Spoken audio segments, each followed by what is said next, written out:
Okay, so now it's my turn. I've Gosh. got the second segment. I'm calling for the ball. I'm calling ISO. Hmm.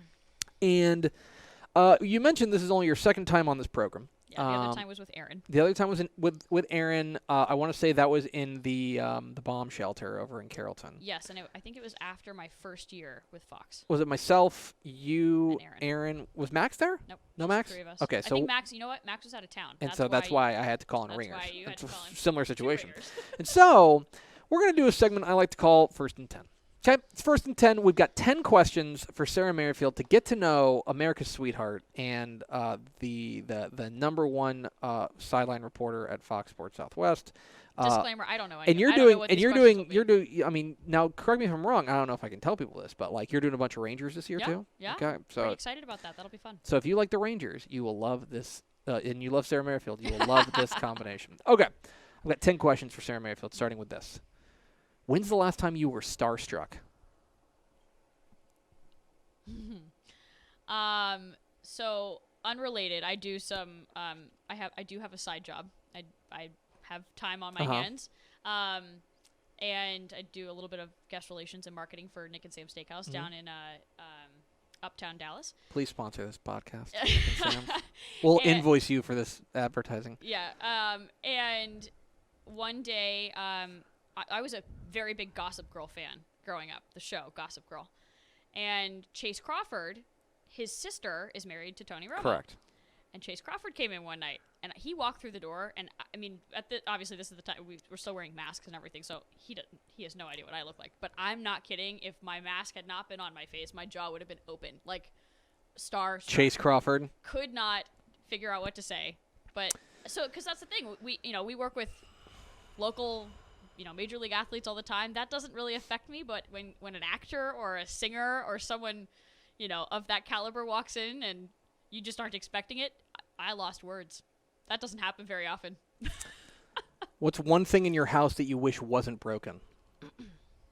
If you asked me 6 months ago, I would have said all of my plumbing, but I know your Instagram story was crazy. that was pretty bad. Wasn't broken? What's something in your house you wish wasn't broken? Or is your house just running at 100% right now? I mean, it took 4 months to get all that stuff fixed, so I guess It better be working. I guess my plumbing. Your plumbing. Yeah. I don't, Okay. At the moment, I mean, if you consider all of the brand new floors that came in because of all the plumbing, my dog has officially scratched the stuff out of all of it. So maybe that. But what country would you like to live in? oh, live in. So besides the United States, I'm going to say obviously you do Live live in there. Canada. I actually really like Canada. Vancouver's beautiful. Montreal's beautiful. Toronto's great. Love that city. That's a fun city. But visit is a different question. So Canada, Okay, what about I would visit? live in Canada. What visit? I would visit. I have a list. What's at the top of the list then? That I haven't been to Yeah. yet? Probably Greece. Mm, Never been to Greece. feels like a good food country. Santorini, Greece. What song have you been listening to on repeat lately? See, okay. You want Here to get comes to know me? here comes an embarrassing song. No. It's not even so much an embarrassing song. It's just embarrassing that I don't know music better. So I have Spotify, and I have a vibe I want to listen to. So I'll just go to the most recognizable song that I can think of to do like a radio list or whatever, playlist. But if you were to ask me specifically who sings something, the lyrics to a song, or what the song title was called, I would fail miserably because I do not know. Then what were you listening to on the way over? On the way over, I was listening to Blink-182 radio. This is why we're friends. What reality show would you be on? Oh, I don't watch a whole lot of reality TV. I'm not asking you to watch it. I know, but I don't know many. Would you go on The Bachelor? Oh, I mean, hot take on The Bachelor. I can't watch that show anymore. I think it's gotten kind of... Ooh, it's lost its edge. Well, it's just gotten kind of washed out. I don't really feel like... Anyways. No, I would not go on The Bachelor for a lot of reasons, but probably one of the real estate ones, like the selling sunsets. I think real estate's fascinating, and that was a big thing on Netflix over the course of quarantine, so maybe that one. That would be kind of cool. What was your favorite year?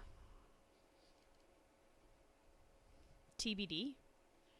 I mean, every year You haven't should had get a great year? Every year should get better, right? Oh, I understand, but like 2020 stunk. I think we all agree with that. It was the best year of your life. You know what?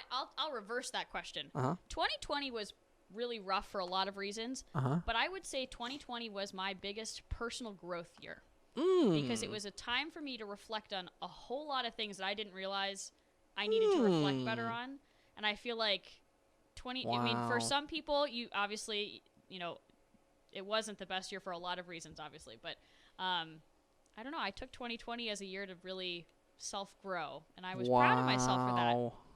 So, talking with Sarah Merrifield here on Texas Football Today. Question number 7. 7? Yeah. What's your most embarrassing interview moment?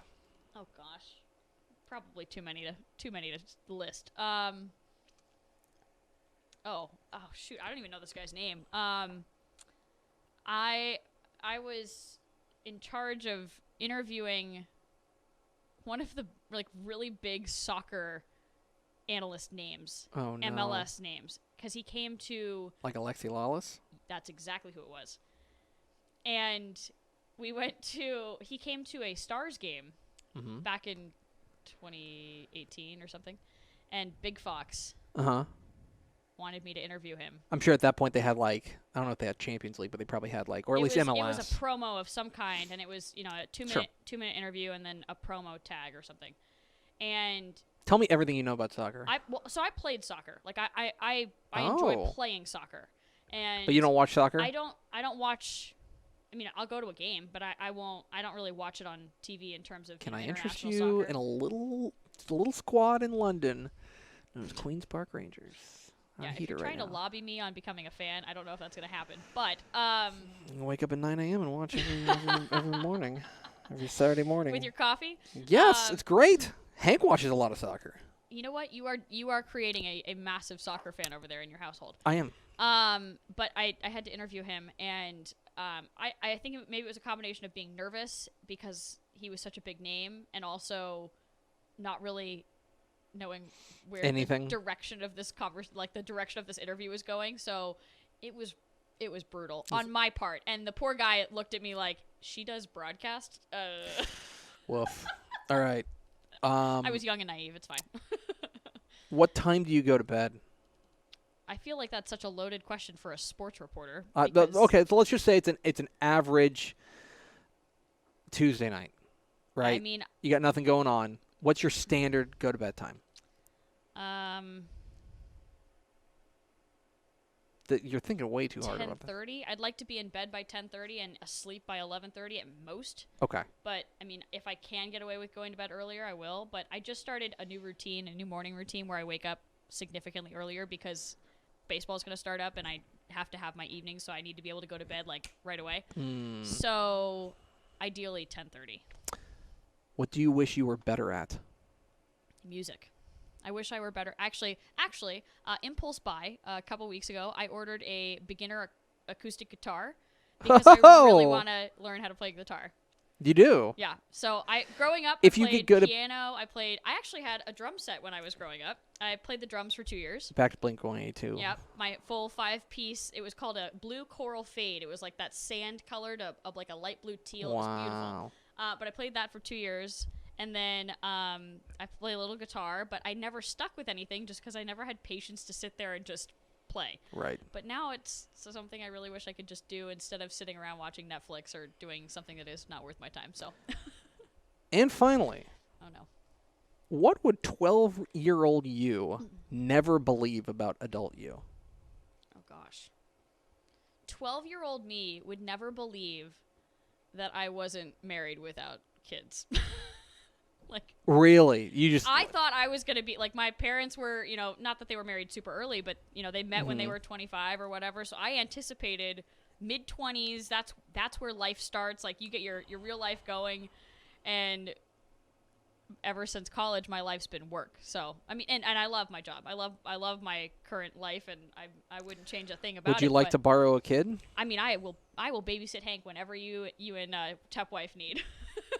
You guys are all witnesses to that. That's a binding verbal contract. As long as Hank likes golden retriever kisses, that's all that matters. He's mostly good with dogs. Mostly good.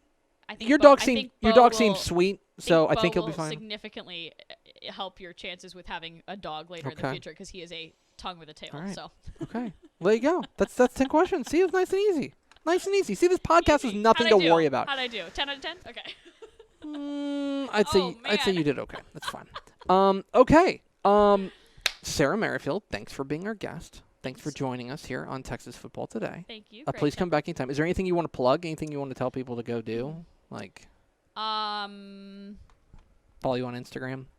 Sure. If you want interesting photos of my dog and house updates. No, I will say this about Sarah. Her Instagram is pretty interesting because if you're interested like the behind the scenes nature of like when she's doing a Ranger game or something like that, you're pretty good about showing people what they're interested in and stuff like that. I'm pretty candid when it comes to my social media. I'm not exactly. I'm very dorky and goofy and like myself. I'm unapologetically a nerd, and I'm fine with that.